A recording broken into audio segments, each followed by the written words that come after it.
धन्यवाद शम्भु निरौला गुरु। आदरणीय दर्शकहरू, हामीले यस पवित्र पाशुपत क्षेत्रबाट आज बिहानैदेखि यहाँनिर भइरहेको गतिविधि, हिन्दूहरूको पवित्र चाड, महान चाड हरितालिका तीजको यस स्थानबाट, यस पवित्र पाशुपत क्षेत्रबाट निरन्तर प्रत्यक्ष प्रसारण गरिरहेका छौँ र हामीले यहाँहरूलाई यस स्थानमा भइरहेको गतिविधिको बारेमा पनि जानकारी गराइरहेका छौँ र श्रद्धालु भक्तजनहरूको घुइँचो अहिले क्रमशः बढ्दै गइरहेको छ। यो क्रमशः बढ्दै जाने हामीले पशुपत क्षेत्र विकास कोषले जानकारी गराएको छ र अहिले भने म यहाँहरूलाई यस स्थानबाट आजको दिनको, यस पवित्र दिनको धार्मिक पक्ष के छ, आजको दिनको महत्त्व के छ, यो विषयवस्तु बारेमा जानकारी गराउनको लागि मैले यति बेला कुराकानीका लागि प्राध्यापक डाक्टर माधव भट्टराई, उहाँ पञ्चाङ्ग निर्णायक समितिको पूर्व अध्यक्ष हुनुहुन्छ र अहिले राष्ट्रिय धर्मसभाका अध्यक्ष पनि हुनुहुन्छ, उहाँलाई यस स्थानमा निम्त्याएको छु र उहाँसँगको कुराकानी प्रस्तुत गर्न गइरहेको छु। स्वागत छ यहाँलाई। हस्, धन्यवाद। आजको दिन विशेष गरेर यो महिलाहरूले महत्त्वपूर्ण रूपमा मनाउने गर्दछन्, यो दिनको महत्त्व के छ? यसको त ज्यादै ठुलो महत्त्व छ, किनभने यो शिव र पार्वतीको अटुट सम्बन्ध, अविच्छिन्न सम्बन्धको परम्परालाई यसले गाँच्दछ। भनेको अनादिकालदेखि हाम्रो जुन यो संस्कृतिको एउटा परम्पराको श्रृङ्खला हो, त्यो श्रृङ्खलालाई यसले शिव पार्वतीदेखि आजको दिनसम्म जोड्ने काम गर्दछ। र जसरी पार्वती फेरि अरू कोही टाढा गएन, हाम्रै हिमालयको पुत्री पर्वतकी छोरी पार्वतीले शिव महादेव भोले बाबा होइन, जो निर्गुण एउटा देवादिदेव हुनुहुन्छ, उहाँसँगै म दाम्पत्य जीवन गाँच्न चाहन्छु, दाम्पत्य कायम गर्न चाहन्छु, उहाँलाई नै मेरो पति, मेरो स्वामी बनाउन चाहन्छु भनेर उहाँले तपस्या गर्नुभएको, त्यहाँदेखिको इतिहास र त्यो गाथा जोडिन्छ। र पार्वतीले तपस्या गरे, हामीलाई अहिले महिलाहरूले तपस्या गरेका, साधना गरेका छन्, व्रत लिने गरेका छन् विशेष गरी। तर त्यो नारीले मात्र लिनुपर्छ भन्ने छैन, यसमा पुरुषले पनि लिनुपर्छ, कतिले लिएका पनि छन्। तर सङ्ख्यात्मक र पुरुषहरूको अत्यन्त कम छ, नारीहरूको धेरै छ, त्यति मात्र। तर यसको गाथा ज्यादै प्राचीन, ज्यादै रहस्यमय र शाश्वत छ। यो दिनमा व्रत बस्ने क्रममा चाहिँ जस्तो दिनभरि पानी पनि नखाइकन व्रत बसेको, अनि अब शारीरिक अवस्थाले सक्ने नसक्ने त्यो अवस्था हुँदाहुँदै पनि व्रत बसेको पनि देखिन्छ। यो गरेर व्रत बस्नुपर्छ अथवा यसको व्रत विधि छुट्टै छ? व्रत के हो भने आस्थाको पर्व हो, हामीले आस्था र भक्ति हुनु पर्यो। कुनै पनि व्रत बस्दा, कुनै पनि उपासना गर्दा यो उपासना हो, शिवको उपासना अथवा शिव पार्वतीको उपासना हो होइन। त शिव पार्वतीको उपासना, शिव पार्वतीको पूजा को लागि जुन व्रत गरिएको छ, त्यसमा के हो भने सबभन्दा पहिला आफ्नो शरीर पनि हेर्नु पर्यो, स्वास्थ्य पनि हेर्नु पर्यो होइन। शरीर र माध्यम खलु धर्म साधनम, धर्मको साधन के भने यो शरीर हो। शरीर भएन भने त धर्ममा सिद्धि प्राप्त हुँदैन, आफ्नो धर्मको अभिष्ट प्राप्त हुँदैन। त्यसो भएको हुनाले शरीरको औकात हेरेर, शरीरको अवस्था हेरेर, शरीरले सक्छ भने एक दिन निराहार बस्नु नराम्रो होइन, अत्यन्त राम्रो हो। किनभने निराहार के भए, स्वयं पार्वतीले पनि निराहार तपस्या गर्नुभएको, कहिलेकाहीँ पात मात्र वनमा जङ्गलमा पात मात्र खाएर पनि तपस्या गर्नुभएको थियो। भनेको हुनाले निराहार तपस्या, निराहार व्रत बस्ने चलन छ धेरैको। तर स्वास्थ्य यदि ठिक छैन भने निराहारै बस्नुपर्छ भने बाध्यता छैन, शास्त्रले निराहार गर्नैपर्छ भनेर त्यो आदेश दिएको छैन। शत्रुले निराहार गर्ने, किन स्वास्थ्यको लागि पनि निराहार राम्रै हुन्छ नि कहिलेकाहीँ। अब निराहार बस्दा शरीर कमजोर हुन्छ, शरीरमा चाहिँ स्वास्थ्यमा चाहिँ गडबडी हुने सम्भावना छ भनेदेखि अरू रसहरू, जलहरू होइन, जल सेवन गर्न सकिन्छ। अब फलको सेवन गर्न सकिन्छ, फलाहार गर्न सकिन्छ। फलाहार गरेर पनि नसक्ने कसैको त्यस्तो अवस्था छ, शारीरिक अवस्था छ, स्वास्थ्यको अवस्था छ भनेदेखि भविष्य आहार माने चोखो चिज खानुपर्छ, बिटुलो चिज चाहिँ खान पाइँदैन। तिजको नाउँमा चाहिँ चोखै चिज खानुपर्छ, या तिजको नाममा गल्ती कुरा खाने क्रममा चाहिँ यो अघिल्लो दिन दरसँग पनि जोडिएको छ। बिल्कुल, त्यो दर र यो भोलिपल्टको तिजसँगको सम्बन्ध चाहिँ होइन। दर भनेको आज प्रायः निराहार या अल्पाहार अथवा फलाहारहरू मात्र लिएर व्रत बस्ने भएको हुनाले अडिलो खाना खाने अघिल्लो दिन, अझ रातिसम्म पनि खाने चलन छ। भाले नवासुन्जेलसम्म खाने गर्छ। भाले नवासुन्जेलसम्म खानु त हुँदैन, भनौँ मध्यरात्रिसम्मलाई छुट छ। हो बराबर। अब हाम्रा दिदीबहिनीले भनिसक्नु, उहाँहरूलाई थाहा छ यस्तो कुरा, अब अहिले धेरै कुरा थाहा भइसकेको छ। तर चोखो चिज खानुपर्छ, किन व्रतसँग जोडिएको छ। आजको तीजसँग हिजोको दरको सम्बन्ध भएको हुनाले आजको शिव पार्वतीको उपासनाको लागि हिजो बेलुका खाने चिज पावन चोखो हुनुपर्छ। ठिक छ, मिठो खानुहोस् न, चिल्लो खानुहोस्, अथवा आफ्नो स्वास्थ्यले दिन्छ भने दिँदैन भने त्यो पनि होस् गर्नुहोस्। दर खाएर बिरामी हुनु चाहिँ भएन। हेर्नु, हाम्रो निवेदन छ, मैले पटक पटक निवेदन गरेको छु, दर खाने अनि निराहार बस्ने या त्यस्तो किसिमको कडा व्रत बस्ने कि आफै बिरामी हुने, एम्बुलेन्स मगाउनु पर्ने स्थिति चाहिँ नआओस् कहिल्यै पनि।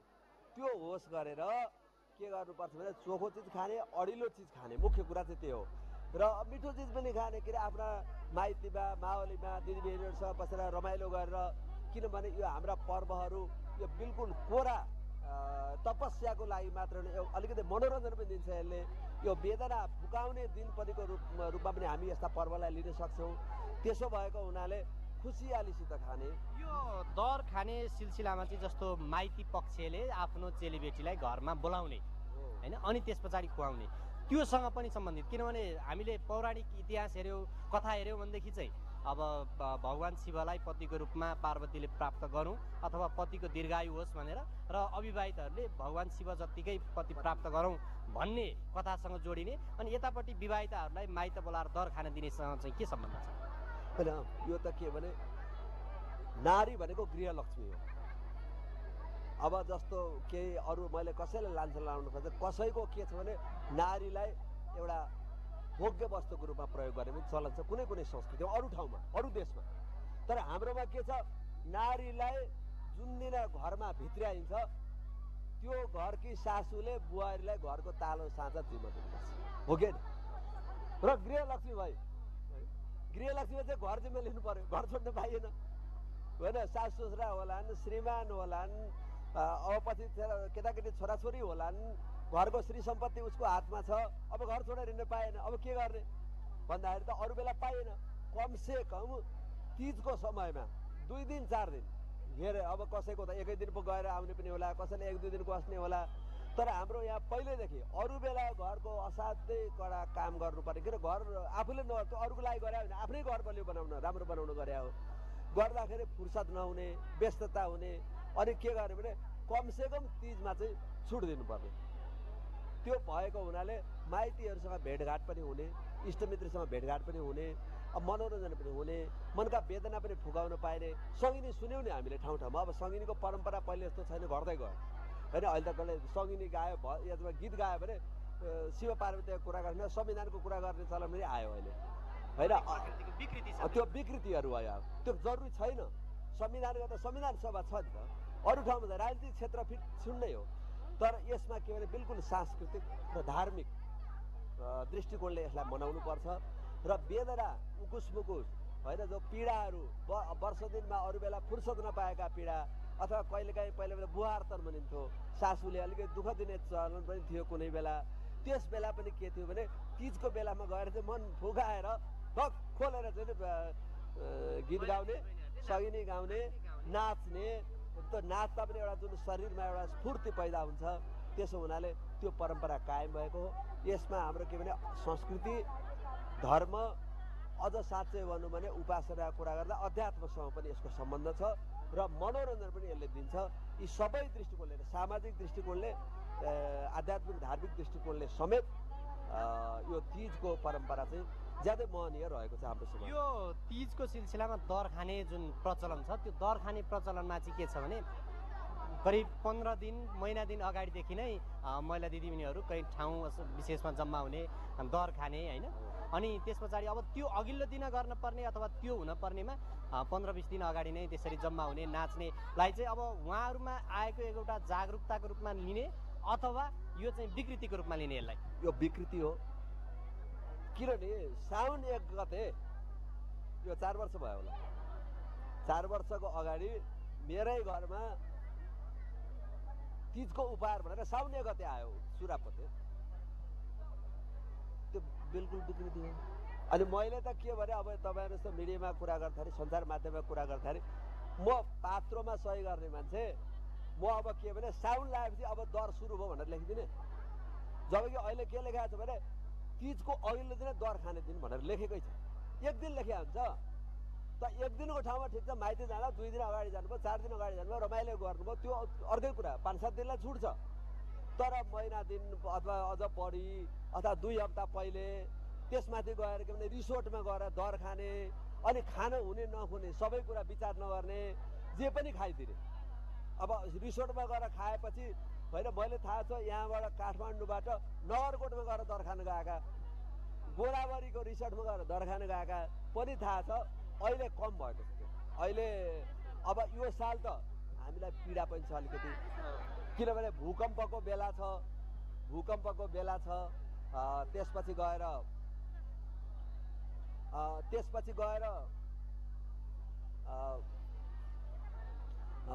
यो के भने अब द्वन्द्वको पनि छ, किन हाम्रो धेरै ठाउँमा अहिले राजनीतिक द्वन्द्वहरू पनि छन् र अहिले अख्तियारले पनि त्यसमा अलिकति कडाइ गरेको कारणले हुनसक्छ।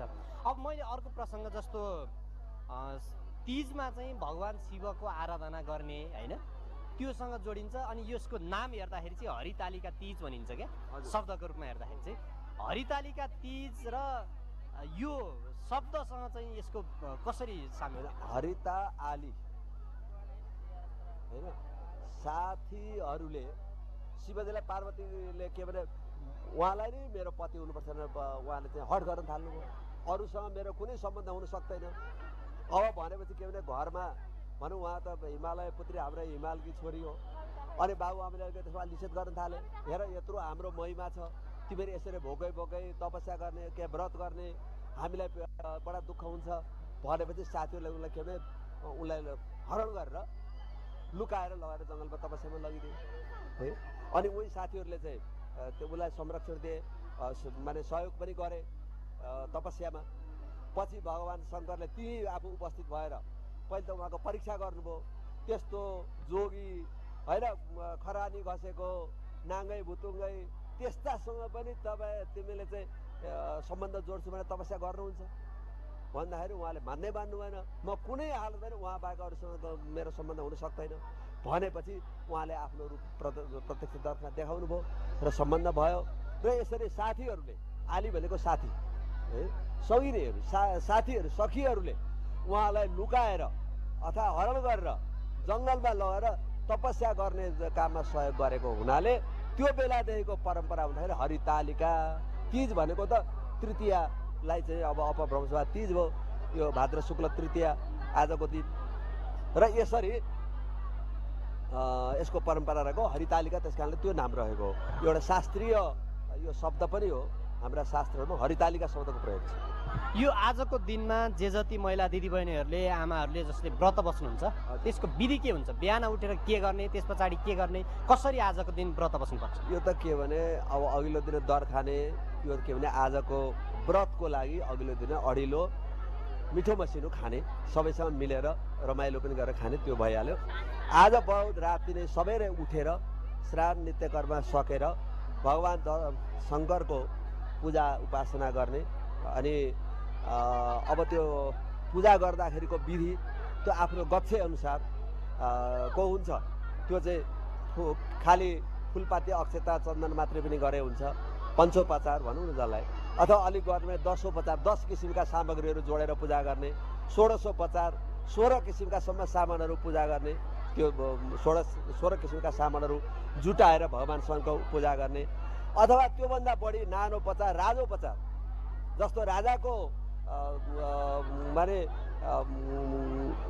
एउटा सवारीमा जुन किसिमको स्वागत सत्कार गरिन्छ होइन, सबै भएसम्म निख्रेर, त्यति निख्रेर आफूले आफ्नो गच्छेअनुसार, नसक्नेले ऋण गरेर भगवान् शङ्करलाई चढाउनु पर्दैन।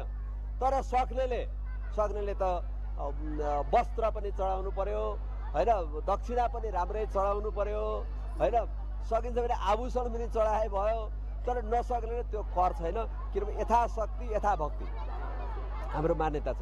आफ्नो शक्ति कति छ, आफ्नो भक्ति कति छ, त्यस अनुसारको उपचारले पूजा गर्ने भगवान् शङ्करलाई। अझ मध्याह्न त्यसको मुख्य समय हो, मध्याह्न सबैभन्दा उत्तम स्वस्थानिकमा पनि हामी शिव पार्वतीको पूजा गर्छौँ मध्याहमा। यो तीजमा पनि मध्याह समयलाई प्राशस्त्य छ, महत्त्व दिएको छ। नभए पनि गरेर अनि अब सक्नेले निराहार, अघि पनि भन्यो, अब स्वास्थ्यमा समस्या हुनेछ भनेदेखि निराहार नबसेर जलाहार, फलाहार अथवा अरू किसिमको हविष्याहार गरेर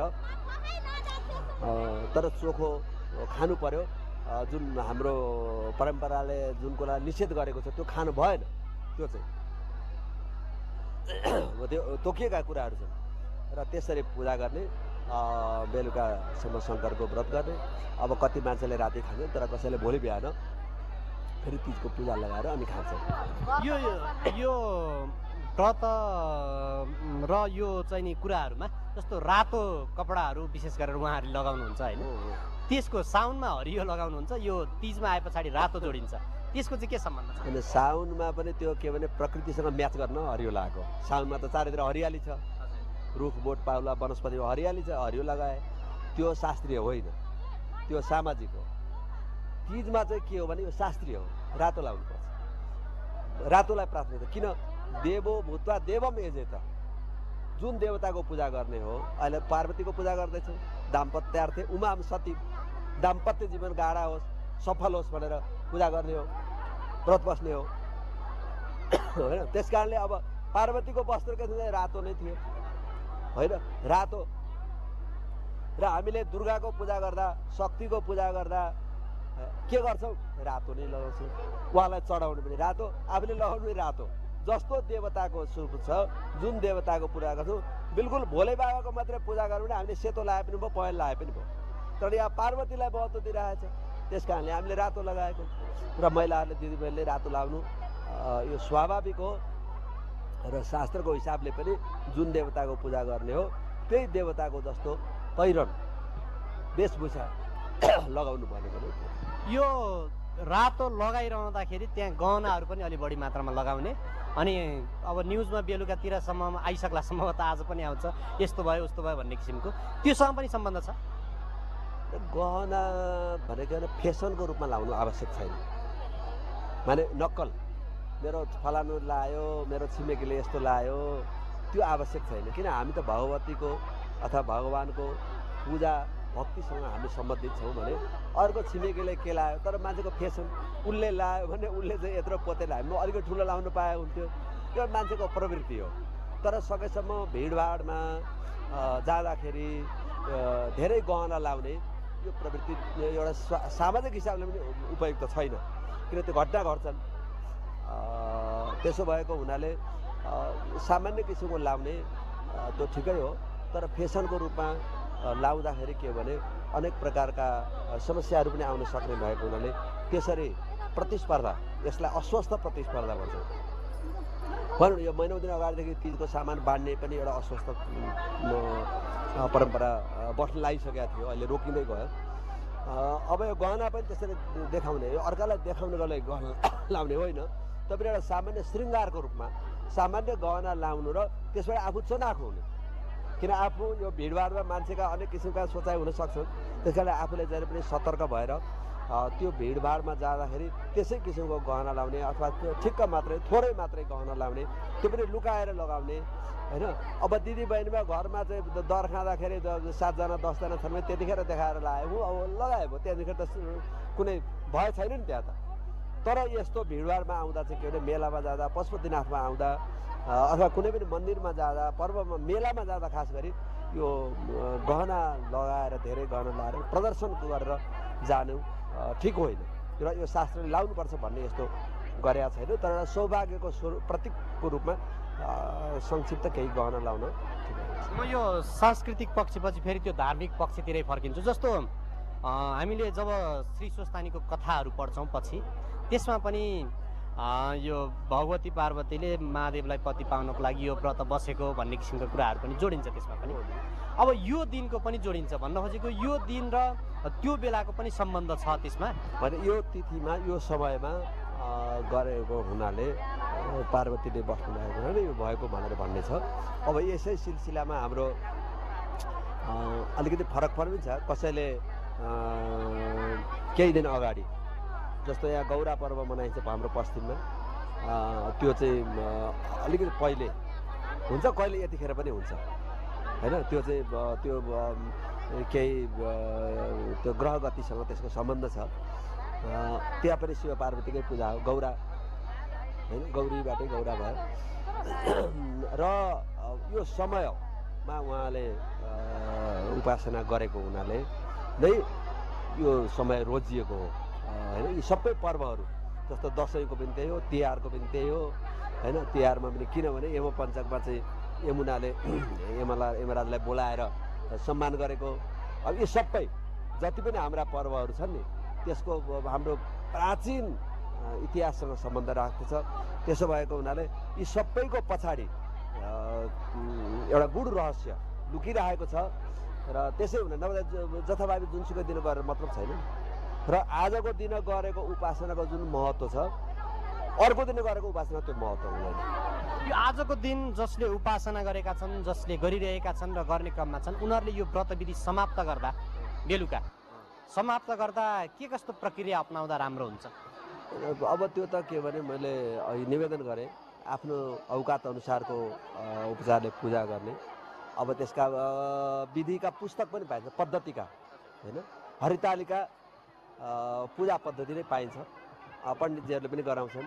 पण्डितलाई ल्याएर गरायो भने पण्डितले त्यो किताबको आधारमा गर्छ।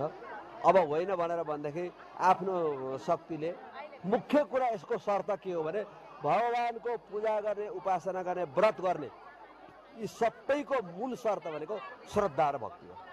पत्रम पुष्पम फलम तोयम यो मे भक्त्या प्रयच्छति तदहम भक्ति प्रयतम अस्नामी प्रयतात्मनः भनेको श्रद्धा राखेर त सक्दैन भने पात चढाए पनि भयो, फल चढाए पनि भयो, फुल चढाए पनि भयो, जल चढाए पनि त्यसैले खुसी हुन्छ। फेरि भोले बाबा त के भने जलधारा प्रिय छ, पानी मात्र चढाइदियो, बेलै पत्र चढाइदियो होइन, बेलपत्र चढाइदिए पनि भगवान खुसी हुनुहुन्छ।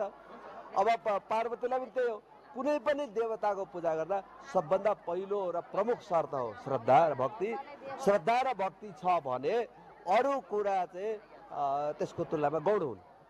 तैपनि सक्ने व्यक्तिले आफ्नो श्रद्धा र भक्ति अनुसारको केही अर्पण पनि गर्नु, त्यो पनि उत्तम कुरा, त्यसलाई चाहिँ नराम्रो भन्न मिल्दैन।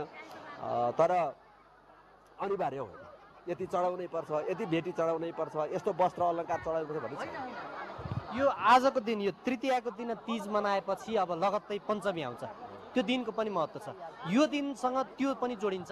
अब यस्तो छ, यस्तो के छैन, अब आज भाद्र शुक्ल तृतीया तीजै भएन, हरितालिका तीज, भोलि चतुर्थी, भाद्र शुक्ल चतुर्थी गणेश चतुर्थी, भोलिको पनि उस्तै महत्त्व छ। यहाँ तपाईँको नेपालमा काठमाडौँमा हेर्ने भने यति धेरै गणेशका मन्दिर छन्, त गणेशको पूजा हुन्छ। र अब पर्सि हामीले गणेश चौथीमा गणेश रथ यात्रा नै गर्छौँ। किन आज पूजा गरे, जुन दिन पूजा गरेछ त्यसको भोलिपल्ट रथ यात्रा गरेछ, रामको, कृष्णको, गणेशको सबैको त्यो परम्परा हो। अब त्यसैले जुन यो के भन्छ ऋषि पञ्चमी होइन, ऋषिहरूलाई सम्मान गर्ने, ऋषिहरूको पूजा गर्ने होइन, सप्तर्षिहरूको खास गरेर, किनभने उहाँहरूका सन्तति हौँ हामी, उहाँहरूप्रति कृतज्ञता व्यक्त गर्ने। हामीले ऋषि तर्पण पनि गऱ्यौँ पहिला केही दिन अगाडि। अब फेरि ऋषि पञ्चमीको दिन, भाद्र शुक्ल पञ्चमीको दिन फेरि त्यो पनि खास गरी महिला हाम्रा दिदीबहिनी नारीहरूले विशेष गरी गर्छन्। त्यो दिन चाहिँ के छ भने अनेक प्रकार अशुद्धि जीवनमा होइन, आफ्ना विगतमा भएका अशुद्धिहरू, चाहे रजो अशुद्धि, रजनी होइन, कहिले के अरे रजस्वला हुँदाखेरिका दोषहरू, अरू किसिमका दोषहरू, ऋषिप्रतिको श्रद्धा गर्न नसकेर भएका दोषहरू, त्यो दिन ऋषिहरूको पूजा गरेर त्यो चाहिँ त्यसबाट हामी भनौँ न शुद्ध हुन्छौँ र हाम्रा ती कल्मसहरू, ती विगतका नराम्रा काम केही गरेका छौँ भने त्यसबाट हामी छुटकारा पाउँछौँ। त्यसो बेला ऋषि पञ्चमी व्रत पनि गर्छौँ र ऋषि पञ्चमीको पनि समय भनेको त्यो मध्याह्नसम्ममा त्यो पनि हुन्छ। त्यही हो। यो सप्त ऋषिको पूजा गर्ने उक्त दिनमा चाहिँ के कसरी गर्दाखेरि राम्रो हुन्छ? होइन, अब यस्तो छ, मान्छे सप्तर्षि स्थानहरू पनि छन्, जस्तो हाम्रो यहाँ टेकुमा होइन, अथवा अहिले अरू ठाउँ पनि बनेका छन् सप्तर्षिका मन्दिरहरू होइन, जुन हाम्रा गोत्र प्रवर्तक ऋषिहरू, अरू ऋषि पनि छन् तर मुख्य ऋषिहरू होइन जुन छन्, ती ऋषिहरू के हो भने उनका सन्तति भएको हुनाले उनीहरू प्रसन्न हुनु पर्यो हामीसँग। उहाँहरू प्रसन्न हुनु भने हाम्रा जीवनमा अनेक किसिमका समस्याहरू बारम्बार किन आउँछन् भन्दाखेरि हाम्रा पछाडि दोषहरू छन् होइन। कति कुराहरू हामीले गल्ती गरेका छौँ, जानेर या नजानेर। कहिलेकाहीँ जानेर पनि गर्यो होला, कहिलेकाहीँ नजानेर पनि हुन्छ, ज्ञाताज्ञात। ती दोषहरू मेट्नको लागि किन ऋषि ऋण, देव ऋण र पितृ ऋण, तिनवटा ऋण बोकेर मानिस जन्मया हुन्छ। ऋषि ऋण, देव ऋण, पितृ ऋण। त्यसकारण हाम्रो यो श्रृङ्खला अहिले के भने ऋषि ऋण पनि चुक्ता गर्ने, देव ऋण यस्ता पूजाआजा गरेर गर्ने, पितृ ऋण पनि अब अहिले स्वरश्राद्ध आउँदैछ।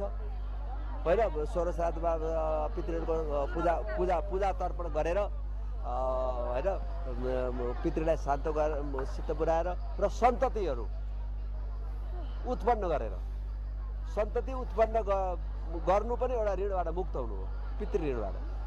त्यसकारण यी ऋणहरू चुकाउनको लागि हामी ऋषि तर्पणे पूजा, त्यसपछि ऋषि पञ्चमी। नेपाली हिन्दू महिलाहरूको महान पर्व हरितालिका तीजको